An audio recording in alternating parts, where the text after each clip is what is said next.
এজন্য বিশ্বনবী বলতেন ইজতানিবু আসসাবাআল মুবিকাত, 7টা ঈমান বিধ্বংসী আমল বিধ্বংসী কাজ থেকে তোমরা বেঁচে থাকবা। এক নম্বরে হলো শিরক, আল্লাহর সাথে শিরক করবা না। 2 নম্বরে হলো মাতা পিতার সাথে অবাধ্যতা করা। 3 নম্বরে জাদু দেখানো, জাদু টোনা করা। 4 নম্বরে অন্যায় ভাবে কাউরে হত্যা করা। 5 নম্বরে এতিমের সম্পদ খাওয়া। 6 নম্বরে কোন নারীকে অন্যায় ভাবে জিনার অপবাদ দেওয়া। 7 নম্বরে সুদ খাওয়া। কি খাওয়া? এই 7টা কাজ করলে আপনার ঈমানটাকে ধ্বংস করে দিবে কে? চিল্লায় বলেন কে? এজন্য দুনিয়াতে যারা সুদ খায় তাদের সম্পদে কোনো বরকত নাই, তাদের শুধু রোগ আর রোগ, টেনশন আর টেনশন, আছে না নাই? আবার বিশ্বনবী বললেন যারা সুদ খায় তাদের 3টা শাস্তি। কয়টা? আরো জোরে বলেন কয়টা? 1 নম্বরে কিয়ামতের দিন আল্লাযীনা ইয়াকুলুনার রিবা লা ইয়াকুমুনা ইল্লা কামা ইয়াকুমুল্লাযী ইয়াতাখাব্বাতুহু শাইতানু মিনাল মাস। সুদের 1 নাম্বার শাস্তি, কিয়ামতের দিন সুদখোর যখন কবর থেকে উঠবে, রব্বুল আলামিন তাকে জিনে ধরা রোগীর মতো, পাগলের মতো উঠায় দিবে। সুদখোর কবর থেকে উঠে ভূতে ধরা রোগীর মতো, জিনে ধরা রোগীর মতো, পাগলের মতো লাফাতে লাফাতে উঠবে। তারে দেখে কিয়ামতের ময়দানের সবাই বুঝবে লোকটা হলো সুদখোর। কি খোর? আরো জোরে বলেন। এটা হচ্ছে 1 নাম্বার শাস্তি। 2 নাম্বার শাস্তি বিশ্বনবী বললেন, আমি স্বপ্নে দেখলাম কিছু লোকের পেট হচ্ছে বিশাল বড় ঘরের মতো, আর ওই পেটের ভেতরে দেখলাম ভয়ঙ্কর বিষাক্ত সাপ। জিব্রাইল রে বললাম, ও জিব্রাইল, মান হাউলা, এরা কারা? বিশ্বনবী বললেন, হাউলাই আকালাতুর রিবা, এরা হলো আপনার উম্মতের মধ্য থেকে যারা সুদ খেয়েছে, ওই সুদখোর লোকগুলা। পড়েন নাউযুবিল্লাহ। 3 নাম্বার শাস্তি বিশ্বনবী বলেন, যে রাতে আমাকে মেরাজে নেওয়া হলো, রাআইতু লাইলাতা উসরিয়া বি, মেরাজের রাতে আমি দেখলাম রক্তের একটা নদী, ওই নদীর উপর কিছু লোক সাঁতার কাটে। কিসের নদী? দেখছেন কোনদিন রক্তের নদী? আমরা কোনদিন দেখেছি? রক্তের একটা নদীর ভেতরে কিছু লোক সাঁতার কাটে। সাঁতার কাটতে কাটতে বাঁচার জন্য যখন পারে আসতে চায়, তীরে আসতে চায়, কিছু ফেরেশতারা অনেক বড় বড় পাথরের খণ্ড নিয়ে বসা, তীরের দিকে আসতে চাইলে প্রচন্ড জোরে পাথর নিক্ষেপ করে তার চেহারার দিকে। পাথরের আঘাতে ওই লোকটার চেহারা ছিন্ন বিচ্ছিন্ন হয়ে যায়। লোকটা চিৎকার করতে করতে আবার রক্তের নদীর মাঝখানে চলে যায়। আবার তীরে আসতে চাইলে আবার পাথর আছে না নাই? জোরে বলেন। বিশ্বনবী বললেন, মান হাউলা ইয়া জিবরিল, ও জিব্রাইল, এরা কারা? বিশ্বনবী বললেন, এরা হলো আপনার সুদখোর উম্মত। এরা কারা? এজন্য সুদ খাওয়া যাবে? জোরে বলেন, সুদ খাওয়া যাবে? খবরদার, সুদ খাওয়া যাবে না। সুদের বিপরীতে আমরা ব্যবসা করব। ব্যবসায় বরকত দিয়েছে কে?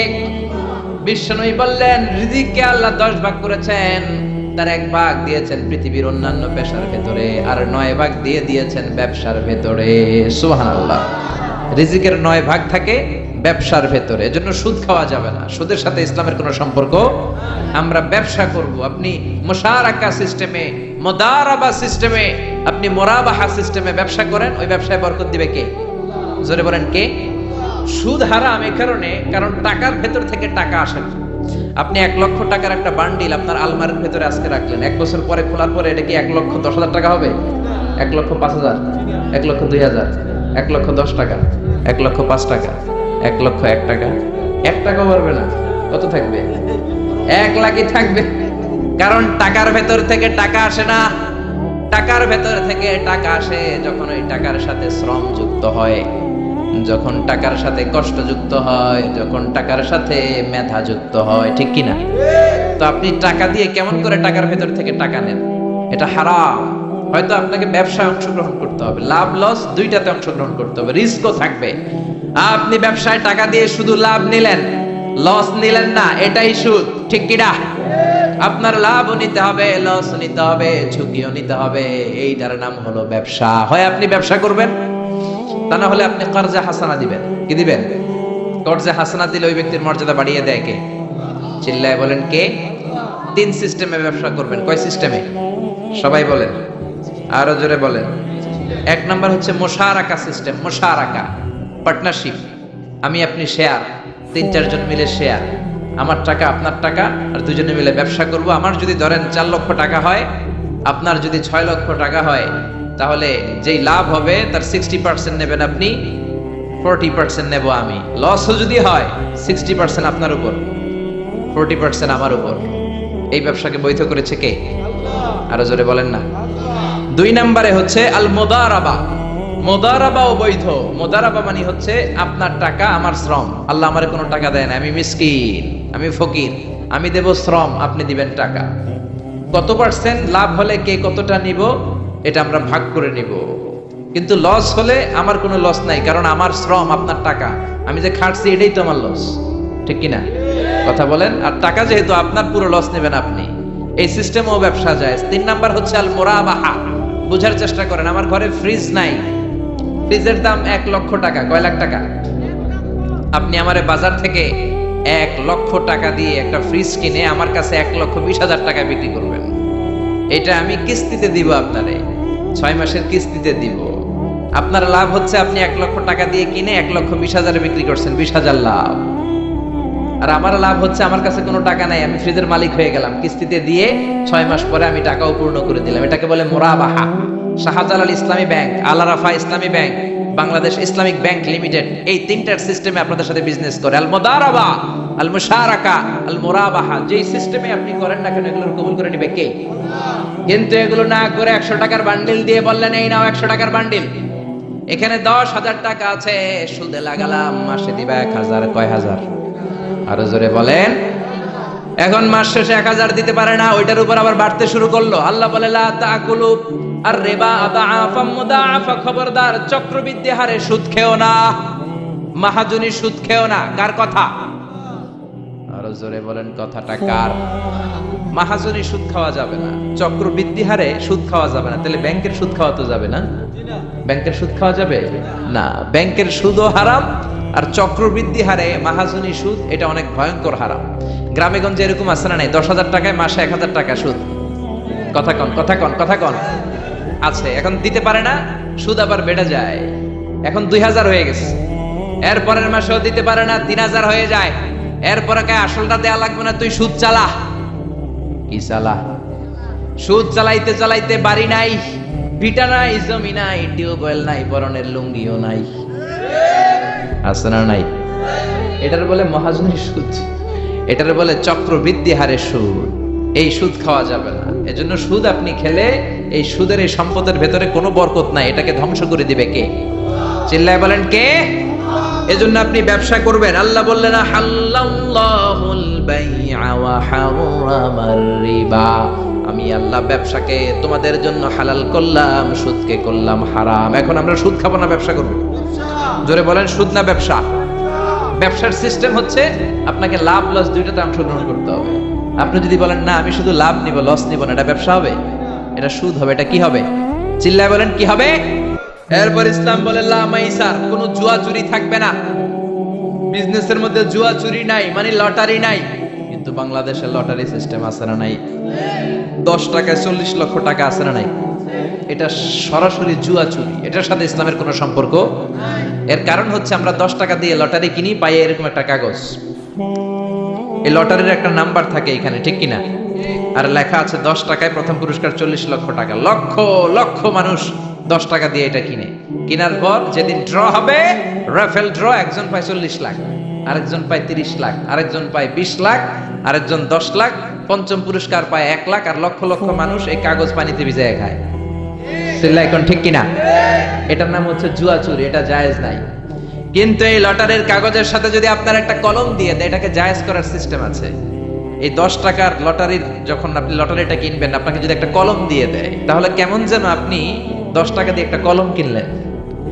এটা ব্যবসা, এটা হচ্ছে ব্যবসার সুরা, এটা জায়েজ আছে না নাই? তার মানে লক্ষ লক্ষ মানুষ যখন লটারি কিনলো, সাথে পেল একটা কলম।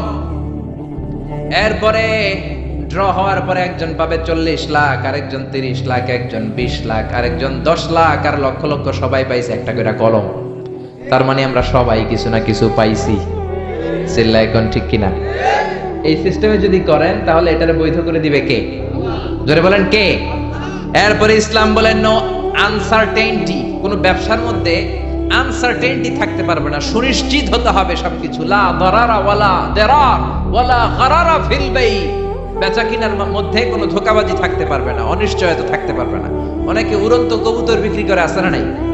কবুতর যারা পালেন, 10টা কবুতর আছে আপনার, আপনি দেখবেন সারাদিন কবুতর আকাশে উড়ার পরে বিকালে আবার বাসায় চলে আসে।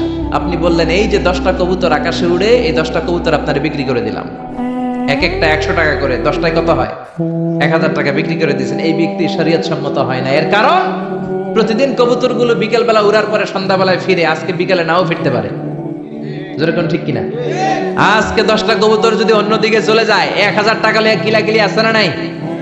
ইসলাম বলে কিলাকিলির কোনো সুযোগ নাই। কবুতরগুলো নামবে, 10টারে তুমি ধরবা, কবজ করবা, তার হাতে হ্যান্ড ওভার করবা, তারপরে বিক্রি করবা। এটা জায়েজ করে দিবে কে? এরপরে পুকুরের মধ্যে মাছ থাকা অবস্থায় কেনা বেচা জায়েজ নাই।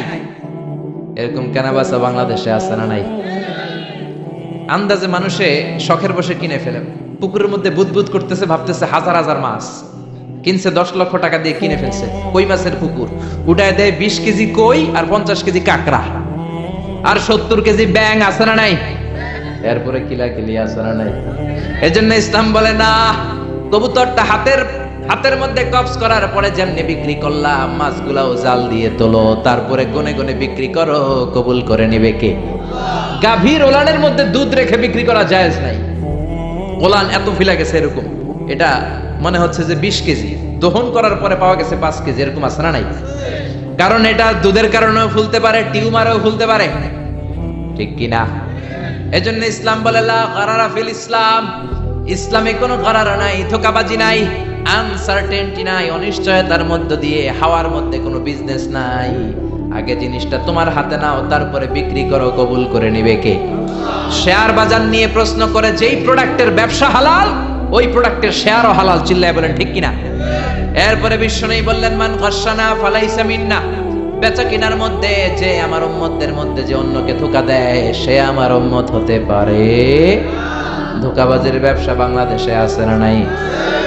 ফলের দোকানে গেলে দেখবেন চকচকে যেই সাইডটা, ওই সাইডটা ক্রেতার দিকে রাখে, পচা জায়গাটা নিচের দিকে রাখে, এরকম ব্যবসায় আছে না নাই? বিশ্বনবী মদিনার বাজারে গমের দোকান পরিদর্শন করতে গেলেন, যে দেখলেন গমের স্তূপ, বিশ্বনবী গমের ভেতরে হাত ঢুকায়া দিলেন। উপরে দেখা যায় শুকনা গম, ভিতরে দেখা যায় ভিজা গম। বিশ্বনবী বললেন মান গাশশানা ফালাইসা মিন্না, যে আমাদেরকে ধোঁকা দেয় সে আমাদের উম্মত নয়। The person who deceives us is not among us, যে আমাদেরকে ধোঁকা দেয় সে আমাদের উম্মত হতে পারে, চিল্লায় বলেন উম্মত হতে পারে। এজন্য ধোঁকাবাজি করে কোনো ব্যবসা করা যাবে? জোরে বলেন। আর সুদের সাথে আমাদের কোনো সম্পর্ক? চিল্লায় বলেন সম্পর্ক। সুদকে ধ্বংস করে দিবে কে? আর ব্যবসায় বরকত ঢুকিয়ে দিবে কে? বরকতে বিশ্বাস করেন তো? বিশ্বাস করেন? অল্পের ভেতরেও বরকত হতে পারে, 1000 কোটি টাকার মধ্যেও বরকত নাও থাকতে পারে, চিল্লায় বলেন ঠিক কিনা? এজন্য আজ থেকে সুদের সাথে আমাদের কোনো সম্পর্ক নেই, আমরা ব্যবসা করব মুশারাকা সিস্টেমে, মুদারাবা সিস্টেমে, মুরাবাহা সিস্টেমে ব্যবসা করব। অল্প প্রফিট হলো এটার মধ্যে বরকত দিবে কে? আরো জোরে বলেন কে? আর সুদের ব্যবসা করবেন না তো? কারা কারা আজকে থেকে সুদের কোনো ব্যবসার সাথে জড়িত থাকবেন না? 2 হাত উঁচু করে আমার আল্লাহর দেখা। আল্লাহ আমাদের হাতগুলোকে তুমি কবুল করো, চিল্লায় পড়েন আমিন। সুদের আলোচনা ভালো লাগতেছে না? না একেবারে উপরে এসে পড়ছে না? সুদের সাথে ইসলামের কোনো সম্পর্ক নাই। আল্লাহ সুদ থেকে আমাদেরকে বাঁচাক, আল্লাহ আমাদের হালাল রিজিকে বরকত দিক। আরো জোরে পড়েন আমিন। আমি আমার খুতবার শুরুতে সূরাতু বানী ইসরাইলের ছোট্ট একটা আয়াত তেলাওয়াত করেছি। আসুন এই আয়াতের আলোকে আপনাদের সাথে কিছু কথা শেয়ার করি, যদি আপনারা মনোযোগী হন। শুনবেন শুনবেন শুনবেন শুনবেন। রব্বুল আলামিন বলেন ওয়াকাদা রাব্বুকা আল্লা তা'বুদু ইল্লা ইয়্যাহু ওয়া বিল ওয়ালিদাইনি ইহসানা। আল্লাহ বললেন গোলাম আমার ফয়সালা 2টা, এই 2টা ফয়সালা হলো স্পেশাল ফয়সালা, অনড় ফয়সালা। এই ফয়সালার কোনো নড়চড় নাই, এই ফয়সালার কোনো পরিবর্তন নাই। প্রথম ফয়সালাটা হলো আল্লাহ তা'বুদু ইল্লা ইয়্যা, ইবাদত হবে একজনের, তিনি কে? আল্লাহ ছাড়া অন্য কারো ইবাদত করা যাবে? আবার আল্লাহ ডেকে বললেন গোলাম জিন জাতি মানব জাতি, এই 2টা জাতিকে আমি সৃষ্টি করেছি শুধু আমার ইবাদতের জন্য, ঠিক কি না? ওয়ামা খালাকতুল জিন্না ওয়াল ইনসা ইল্লা লিয়াবুদুন, আমি জিন জাতি আর মানব জাতিকে কোনো কাজের জন্য তৈরি করি নাই, কোনো উদ্দেশ্যে বানাই নাই, শুধুমাত্র কেবলমাত্র একমাত্র আমি আল্লাহর ইবাদতের জন্য বানিয়েছি। কার কথা? আরো জোরে বলেন, কার? আল্লাহ ছাড়া কারো ইবাদত করা যায় না। এই পৃথিবীতে যত নবী এসেছে, এই পৃথিবীতে যত রাসূল এসেছে, সব নবী রাসূলের একটাই দাওয়াত ছিল, তোমরা ইবাদত করবে একজনের, তিনি কে? ইয়া কওমি ইবুদুল্লাহা মা লাকুম মিন ইলাহিন গায়রু, ও আমার কওমের লোকেরা, ও আমার স্বজাতির লোকেরা, এক আল্লাহ ছাড়া অন্য কারো ইবাদত করো না। জিকির করতে হবে একজনের, চাইতে হবে একজনের কাছে, সেজদা দিতে হবে একজনকে, তিনি কে? আল্লাহ ছাড়া কাউরে সেজদা দেয়া যাবে? আমাদের দেশে মাজারে যে সেজদা আছে না নাই, এই মাজারের নামে যে ভণ্ডামি, এটার সাথে ইসলামের কোনো রিলেশন আছে? সম্পর্ক আছে? এই ভণ্ডামির সাথে ইসলামের কোনো সম্পর্ক? তো দিল বান্দা কালমা চোরে, না পায় শ্মশান না পায় ঘরে, দিন থাকিতে আইরে পথে ছাইড়া দে ভণ্ডামি ভণ্ডামি ভণ্ডামি ভণ্ডামি, ছাইড়া দে ভণ্ডামি। ঠিক কি না? নামাজ রোজা করে না, ইবলিস শয়তানের নানা, এরকম আছে না নাই? নামাজ রোজা করে না, ইবলিস শয়তানের নানা, ধর্মের একখান খুঁটি ধইরা কয়দিন করবা হয়রানি, ভণ্ডামি ভণ্ডামি ভণ্ডামি, ছাইড়া দে ভণ্ডামি। ঠিক কি না? এজন্য ভণ্ডামির সাথে যারা জড়িত আছো, ভণ্ডামি ছেড়ে দাও, আল্লাহওয়ালা হয়ে যাও। তোমার জীবনে বরকত দিবে কে? তোমার জন্য জান্নাতের দরজা খুলে দিবে কে? এজন্য রব্বুল আলামিন বলেন, ওয়াকাদা রাব্বুকা আল্লা তা'বুদু ইল্লা ইয়্যা ওয়া বিল ওয়ালিদাইনি ইহসানা। আমি আল্লাহর প্রথম ফয়সালা, ইবাদত হবে শুধুমাত্র কেবলমাত্র একজনের, তিনি কে? আমরা প্রত্যেক নামাজে সূরাতুল ফাতিহায় আল্লাহরে বলি, আল্লাহ ইহদিনাস সিরাতাল মুস্তাকিম, ও আল্লাহ আমাদেরকে সহজ সরল পথ দেখাও, সিরাতুল মুস্তাকিম দাও। আল্লাহ বলেন, আনি'বুদুনি হাযা সিরাতুম মুস্তাকিম, আমি আল্লাহর ইবাদত করো, এটাই সিরাতুল মুস্তাকিম। আল্লাহু আকবার। আপনি যদি আল্লাহর ইবাদত করেন, তাহলে আপনি বুঝবেন যে আপনি সিরাতুল মুস্তাকিমের উপর আছেন। আর যদি বুঝেন আল্লাহর ইবাদত ছেড়ে আপনি অন্যদিকে দৌড়াচ্ছেন, তার মানে হলো আপনি সিরাতুল মুস্তাকিমের উপর থাকার সৌভাগ্য অর্জন করতে পারেন নাই। চিল্লা এখন ঠিক কি না? এজন্য আল্লাহ বললেন, আল্লাহর ফয়সালা কয়টা? আরো জোরে বলেন, কয়টা? এক নাম্বার ফয়সালা, ইবাদত হবে শুধু একজনের, তিনি কে? এই ফয়সালার সাথে সবাই একমত? দ্বিমত কেউ নাই? কেউ নাই? দু একজন থাকতে পারে, কেউ নাই। আল্লাহ বললেন, আমার প্রথম ফয়সালা, ইবাদত হবে শুধু আমি আল্লাহর। দুই নাম্বার ফয়সালা, ওয়া বিল ওয়ালিদাইনি ইহসানা, ইহসান হবে মাতা পিতার সাথে, মানে ভালো আচরণ হবে মাতা পিতার সাথে। বুঝা গেল, ইবাদত হবে আল্লাহর, ইহসান হবে মাতা পিতার। আল্লাহর সাথে, আল্লাহর জন্য আপনি ইবাদত করবেন, আর মাতা পিতার প্রতি আপনি ইহসান করবেন। ইহসান মানে সদাচরণ, ইহসান মানে খেদমত, ইহসান মানে তাদের জন্য খরচ করা, ইহসান মানে আপনার সব সম্পদ তাদের পায়ের সামনে, আপনার সব ক্ষমতা তাদের পায়ের সামনে বিলিয়ে দেয়া, বিছিয়ে দেয়া। চিল্লা এখন ঠিক কি না? এজন্য আল্লাহ বললেন, আমার দুই নাম্বার ফয়সালা, ওয়া বিল ওয়ালিদাইনি ইহসানা, মাতা পিতার সাথে ইহসান করবা। আমরা বললাম, আল্লাহ আপনার জন্য ইবাদত হবে, এটা আমরা বুঝলাম, মাতা পিতার সাথে ইহসান কেমন করে হবে এটা আমরা বুঝলাম না। আল্লাহ বললেন, ইহসান কাকে বলে যদি না বোঝো তাহলে বুঝে নাও, ইম্মা ইয়াবলুগান্না ইনদাকাল কিবারা আহাদুহুমা আও কিলাহুমা ফালা তাকুল লাহুমা উফ। আল্লাহ নিজেই ইহসানের ব্যাখ্যা দিচ্ছেন। আল্লাহ বললেন, ইহসানের প্রথম তাফসীর হলো, আব্বা আম্মা একজন কিংবা দুইজন যখন বার্ধক্যে উপনীত হয়ে যায়, যখন বয়সে পৌঁছে যায়, খবরদার তাদের কোনো কাজে তুমি নাক ছিটকাতে পারবা না, তাদের কোনো কাজে নাক ছিটকাতে পারবে না, তাদের কোনো কাজে আহ এমনকি উফ শব্দটাও বলা যাবে না। চিল্লা এখন ঠিক কিনা? কারণ আমরা যখন ছোট ছিলাম বাবা মারে কষ্ট দিয়েছি কি দেই নাই? আপনার কত বছর আগের ঘটনা মনে আছে? আপনার বয়স যখন 3 তখন আপনি কি করছিলেন মনে আছে? তো ওইটাই যদি মনে না থাকে, বয়স যখন 2 ছিল ওগুলা মনে আছে? বয়স যখন 1 ছিল ওগুলো মনে আছে?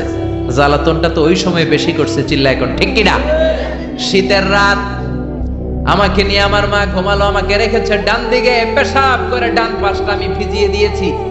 আমার মা আমাকে ঘর থেকে বের করে দেয় নাই, শীতের রাতে বাম দিকে আমাকে শোয়ালো। কনকনে মাঘ মাসের শীতের রাতে বাম পাশটাতেও পেশাব করে ভিজিয়ে দিলাম। আমার মা আমারে ঘর থেকে বের করে দেয় নাই। আমার মা তার বুকের মাঝখানে রেখে ঘুমাতে শুরু করেছে। মাঘ মাসের শীতের রাত, রাত 3টার দিকে পেশাব করে মায়ের বুকটাও আমি ভিজিয়ে দিয়েছি, জামাটাও ভিজিয়ে দিয়েছি। মা 3টার দিকে উঠে নতুন শাড়ি পরে, নতুন জামা পরে, আগের ভিজা পেশাব মাখানো জামাটাকে চেঞ্জ করে আবার আমাকে নিয়ে ঘুমিয়েছে। আমাকে ঘর থেকে বের করেছে নাকি? জোরে বলেন। এজন্য আল্লাহ বুঝাতে চাইলেন, গোলাম ছোট্টবেলা যেমনি কষ্ট দিয়েছো, মা বাবা রেগে যায় নাই, তোরে লাথি মেরে ঘর থেকে তাড়ায় দেয় নাই, তোরে এতিমখানায় দেয় নাই। মা বাবা বয়সে যখন উপনীত হয়ে যায়, বার্ধক্যে যখন পৌঁছে যায়, ওই মা বাবারে খবরদার বৃদ্ধাশ্রমে দিয়ে আসবি না। বৃদ্ধাশ্রম বাংলাদেশে আছে না নাই?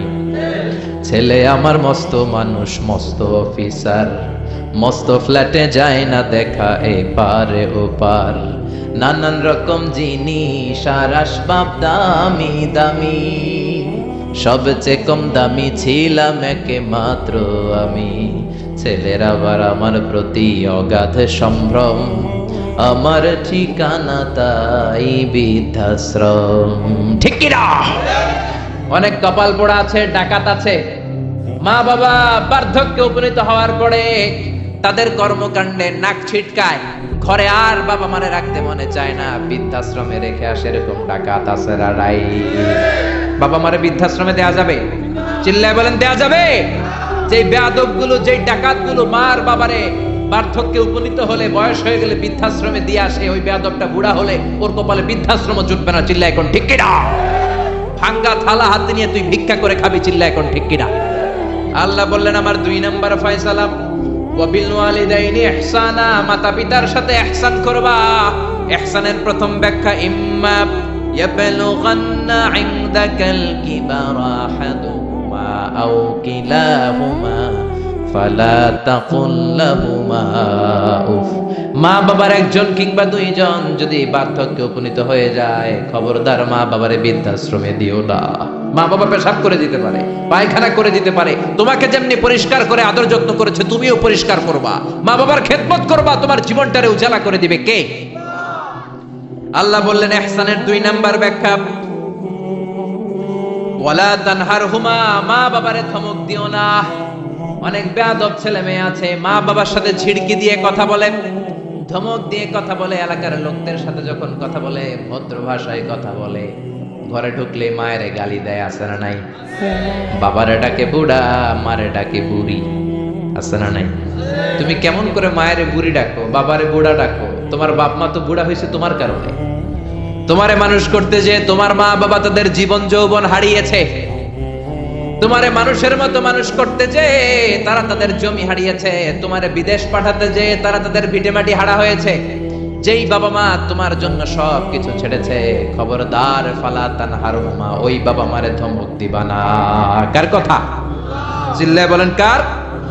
এরপর আল্লাহ বললেন ওয়ালা তানহারহুমা ওয়া কুল লাহুমা কওলান কারীমা, তাদেরকে ধমক দিবা না, বরং তাদের সাথে ভালো আচরণ করবা, কোমল ভাষায় কথা বলবা। যত ভদ্রতা তুমি জানো, যত কার্টিসি তুমি জানো, যত সফটনেস তোমার জানা আছে, যত ভদ্রতা তুমি শিখেছো, সব ভদ্রতা তুমি ইউজ করবা তোমার মা বাবার সাথে। যত কোমল ভাষা তুমি জানো, যত শুদ্ধ কথা তুমি জানো, সব তোমার মা বাবার জন্য তুমি ইউজ করবা। চিল্লা এখন ঠিক কিনা? এরপরে রাব্বুল আলামিন বললেন ওয়াখফিদ লাহুমা জানাহাদ যুল্লি মিনার রাহমাতি ওয়া কুর রাব্বিরহামহুমা কামা রাব্বায়ানি সাগীরা, তাদের জন্য রহমতের ডানা বিছিয়ে দাও। তোমার যত ক্ষমতা আছে মা বাবার পায়ের সামনে ঢেলে দাও, যত অর্থ আছে তাদেরকে তুমি বিলিয়ে দাও। আর বাবা মা 1জন কিংবা 2জন যদি দুনিয়া ছেড়ে বিদায় নেয়, তাদের কবরের সামনে দাঁড়িয়ে চোখের পানি ছেড়ে পড়তে আরম্ভ করে দাও, রব্বির হামহুমা কামা রব্বায়ানি সগীরা ওয়া কুর রব্বির হামহুমা কামা রব্বায়ানি সগীরা। ও আল্লাহ, ছোট্টবেলা বাবা মা যেমনি আমার আদর দিয়ে সোহাগ দিয়ে কাছে টেনে নিয়েছে, কিয়ামতের দিন কবরের ভেতরে তুমিও আমার বাবা মারে আদর করে কাছে টেনে নিও। পড়ে না আমিন, চিল্লায় পড়ে না আমিন। এজন্য ইবাদত হবে একজনের, তিনি কে? আর ইহসান হবে কার সাথে? এজন্য মা বাবার দোয়ার দরকার আছে না নাই? পৃথিবীর যত আল্লাহর ওলি আছে, যত পীর সাহেব আছে, সবাই এই পুরো কোরআন খতম করে যদি একটা গ্লাসের পানির মধ্যে ফু দেয়, আর আপনার আম্মা শুধু বিসমিল্লাহ বলে আরেকটা গ্লাসের পানির ভেতরে ফু দেয়, আল্লাহর কসম আপনার মায়ের দোয়াটা আগে কবুল হয়ে যাবে। এজন্য মা বাবার খেদমত করেন। আপনার বড় পীর সাহেব হলো আপনার বাবা, আপনার বড় পীর সাহেব হলো আপনার মা। দুনিয়ার সবাই দোয়া করলে ওই দোয়া মিস হয়ে যেতে পারে, মা বাবা দোয়া করলে মিস হবে নাকি? হবে। অনেক ডাকাইত আছে দেখবেন মাজারের উপরে মশারি দেয়, আছে না নাই? খুঁজে দেখবেন ওর বাপের মশাই কামড়ায়, ওর মায়ের মশাই কামড়ায়, আর ও বাবার দরবারে যে মাজারে মশারি দিয়ে আসছে, এরকম ডাকাইত আছে না নাই? এজন্য খবরদার, মা বাবার সাথে ইহসান করো। বিশ্বনবী মসজিদে নববীতে মিম্বারের এক তলার মধ্যে পা রাখলেন, আওয়াজ করে বললেন আমিন। দ্বিতীয় তলার ভেতরে পা রাখলেন, আওয়াজ করে বললেন আমিন। তৃতীয় স্টেপে পা রেখে বিশ্বনবী পড়লেন আমিন। সাহাবারা বললেন, নবী তিনবার আমিন বললেন, কেন বললেন বুঝলাম না। বিশ্বনবী বললেন, প্রথম স্টেপে যখন পা রাখলাম, জিব্রাইল এসে বলল, রমজান মাস পাওয়ার পরে রোজা রেখে ইবাদত করে যেই বান্দা গুনাহ মাফ করতে পারে নাই, তার উপরে আল্লাহর লানত। আমি বিশ্বনবী বললাম আমিন।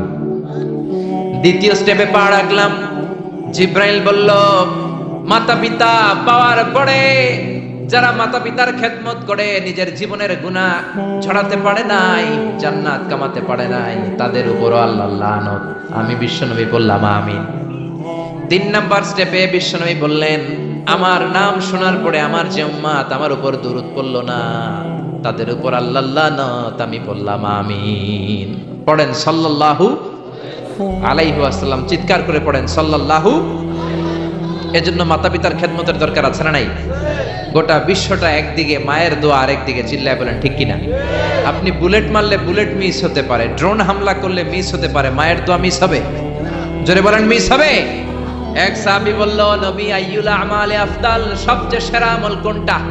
বিশ্বনবী বললেন, সবচেয়ে সেরা আমল হলো আসসালাতু ফি ওয়াক্তিহা, সময় মতো নামাজ পড়া। 2 নম্বরে বললেন বিররুল ওয়ালিদাইন, মাতা পিতার খেদমত করা।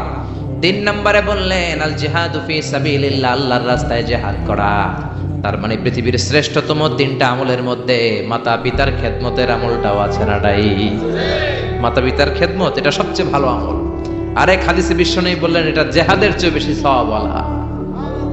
এক সাহাবী বললেন, নবী আস্তাযিনুকাল জিহাদ, আমি জিহাদে যেতে চাই, অনুমতি দেন। বিশ্বনবী বললেন, তোমার বাবা মা কেউ বেঁচে আছে নাকি? সাহাবী বললেন, বেঁচে আছে। বিশ্বনবী বললেন, ফাফিহিমা ফাজাহিদ, যাও বাবা মার খেদমত শুরু করে দাও। বাবা মার খেদমত করলে ঘরে বসেই জিহাদের সওয়াব পাবা, ঘরে বসেই জিহাদের সওয়াব পাওয়া যাবে। রিদার রাব্বি ফি রিদাল ওয়ালিদ ওয়া সাখাতুহু ফি সাখাতিল ওয়ালিদ। বাবা মা খুশি তো আরশের মালিক খুশি, বাবা মা না খুশ তো আরশের মালিকও না খুশ। চিল্লায় কোন ঠিক কিনা?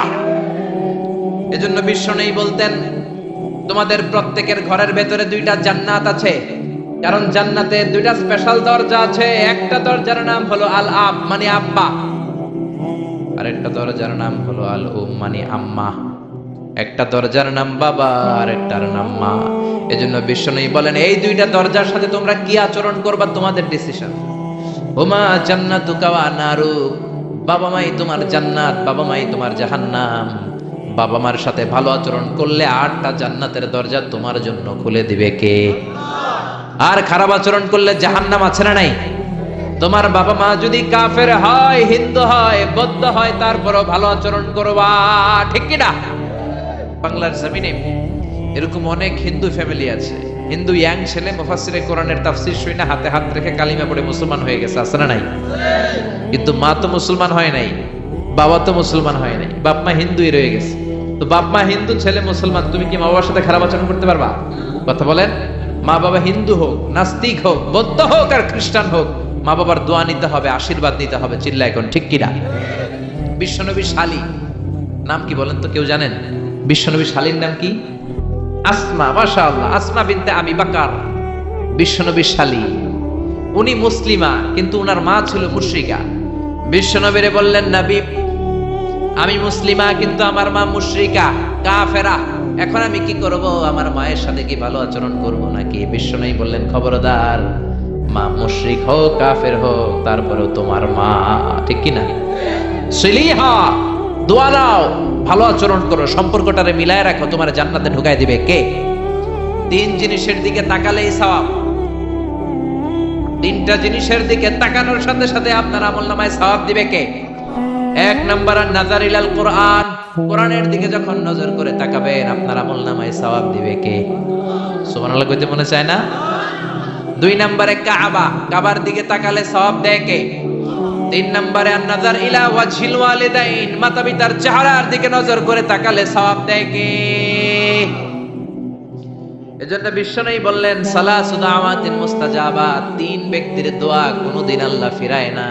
এক নম্বরে দাওয়াতুল মুসাফির, মুসাফিরের দোয়া। আপনি সফর করেন না মাঝে মাঝে? কক্সবাজারে যাচ্ছেন, সিলেট যাচ্ছেন, এই যে গাড়ির মধ্যে বসে আছেন, ওই সময় আপনি দোয়া করবেন বেশি বেশি। ওই সফর অবস্থায় দোয়া করলে ওই দোয়া কবুল করে কে? দুই নম্বরে দাওয়াতুস সাইম, রোজা রেখে দোয়া করলে কবুল করে কে? তিন নম্বর দাওয়াতুল ওয়ালিদাইনি লিওয়ালাদিহি, মাতা পিতা যখন চোখের পানি ছেড়ে হাত দুইটা তুলে আল্লাহর কাছে ছেলে মেয়েদের জন্য দোয়া করে, ওই দোয়াটাও কবুল করে কে? এজন্য সবার আগে দোয়া চাইবেন মা বাবার কাছে। কার কাছে? আমাদের কাছে অনেকে দোয়া চায়, আমরা বলি আরে তোমার মায়ের কাছে চাও, তোমার আব্বার কাছে চাও।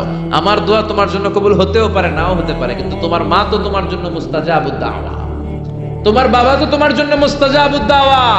তোমার মা হাতটা তোলার সাথে সাথেই কবুল। চিল্লায় এখন সুবহানাল্লাহ। একজন বাবা এবং মা ছেলে মেয়েদের জন্য কতটা কষ্ট সহ্য করে, কতটা জ্বালা যন্ত্রণা সহ্য করে, বাবা মা না হওয়ার আগে এটা কেউ বুঝবে? আপনি শুধু ওয়াজ শুনতে পারবেন, কিন্তু বুঝবেন তখন যখন একটা ছেলে হবে, যখন একটা মেয়ে হবে, ঠিক কি না? এজন্য বিশ্বনবী বলতেন, আল জান্নাতু তাহতা আকদামি উম্মাহাতিকুম, ও দুনিয়ার মানুষেরা শোনো শোনো, যেই জান্নাতের জন্য তোমরা পাগল, যেই জান্নাতের বর্ণনা শুনলে তোমাদের হৃদয় ঠান্ডা হয়ে যায়, যেই জান্নাতে যাওয়ার জন্য তোমরা ইবাদত করো, ওই জান্নাত থাকে তোমাদের মায়ের পায়ের তলায়। এই দুনিয়ার পুরুষ মানুষদের পায়ের নিচে থাকে জুতা, জুতার নিচে থাকে বালি, আর এই দুনিয়ার এক একটা মহিলার পায়ের নিচে থাকে তার ছেলে মেয়েদের জান্নাত। ওগো মা তুমি এই ধরনের শ্রেষ্ঠ নেয়ামত, তোমারই পদ তলে রয়েছে জান্নাত। ওগো মা তুমি এই ধরনের শ্রেষ্ঠ নেয়ামত, তোমারই পদ তলে রয়েছে জান্নাত। সুবহানাল্লাহ পড়েন।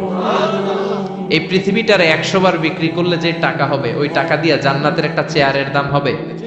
সবাই বলেন হবে না। আচ্ছা, এই পৃথিবীটারে 5000 বার বিক্রি করলে যেই মূল্য বা টাকা পাওয়া যাবে, ওই টাকা দিয়া জান্নাতের একটা টেবিল কিনা যাবে? আর যেই 8টা জান্নাত মায়ের পায়ের নিচে পড়ে আছে, ওই পা দুইটার দাম আল্লাহর কাছে বেশি না কম? জোরে বলেন, বেশি না কম? এই জন্য এক সাহাবী বললেন, নবী মান আহাক্কু বিহুসনি সাহাবাতি ইয়া রাসূলুল্লাহ, এই দুনিয়ায় এত মানুষ, এত বন্ধু, এত সাহাবী, এত লোক, কার সাথে ভালো আচরণ করব? বিশ্বনবী বললেন, উম্মুকা, তোমার মায়ের সাথে, সুম্মা মান, তারপরে কার সাথে? তোমার মায়ের সাথে, তারপরে কার সাথে? তোমার মায়ের সাথে। 3 বার। আর এক হাদিসে আছে 4 বার বললেন তোমার মায়ের সাথে, 5ম বার বললেন তোমার পিতার সাথে। সুবহানাল্লাহ। মায়ের মর্যাদা 4 গুণ বেশি। কয় গুণ? এর কারণ আল্লাহ কোরআনে বলে দিলেন সূরা লোকমানে, হামালাতহু উম্মুহু, মায়ের মর্যাদা এত বেশি হওয়ার কারণ হলো বাবা তোমারে পেটে ধরে নাই, পেটে ধরেছে কে? ওয়াহানান আলা ওয়াহান, 10 মাস 10 দিন বাবা কষ্ট সহ্য করে নাই, করেছে কে?